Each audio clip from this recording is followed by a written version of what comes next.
खोची जिल्हा परिषद शाळा येथे नवीन शैक्षणिक वर्षाच्या प्रारंभी प्रवेशोत्सव उत्साहपूर्ण वातावरणात संपन्न झाला। शिक्षण आणि अर्थ सभापती शीतल यादव यांच्या प्रमुख उपस्थितीत झालेल्या या कार्यक्रमात नव्याने प्रवेश घेतलेल्या विद्यार्थ्यांचे गुलाब पुष्प देऊन स्वागत करण्यात आले। यावेळी विद्यार्थ्यांमध्ये आनंदाचं वातावरण निर्माण झालं होतं। शाळेत दाखल झालेल्या विद्यार्थ्यांना प्रेमळ आणि आपुलकीचे वातावरण मिळणे तसेच शिक्षणाबाबत सकारात्मक वातावरण निर्माण व्हावे या उद्देशाने प्रवेशोत्सवाचे आयोजन करण्यात आले होते। विद्यार्थ्यांच्या सर्वांगीण विकासासाठी गुणवत्तापूर्ण शिक्षणासोबतच आनंददायी आणि सकारात्मक शालेय वातावरण निर्माण करणं आवश्यक आहे।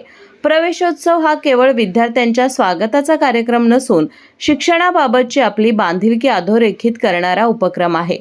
जिल्हा परिषदेच्या शाळांमधील शैक्षणिक गुणवत्ता वाढविण्यासाठी सातत्याने प्रयत्न करण्यात येत असून पालकांनीही विद्यार्थ्यांच्या शिक्षणात सक्रिय सहभाग घ्यावा असं यावेळी बोलताना शिक्षण आणि अर्थ सभापती शीतल यादव म्हणाल्या। यावेळी माजी शिक्षण सभापती प्रवीण यादव, माजी पंचायत समिती सदस्य वसंतराव गुरव आबा, अमरसिंह पाटील, अमर पाटील यांच्यासह शाळेचे मुख्याध्यापक, शिक्षक, पालक आणि ग्रामस्थ मोठ्या संख्येने उपस्थित होते। जनप्रवास लाईव्हसाठी कुंभोजहून विनोद शिंगे।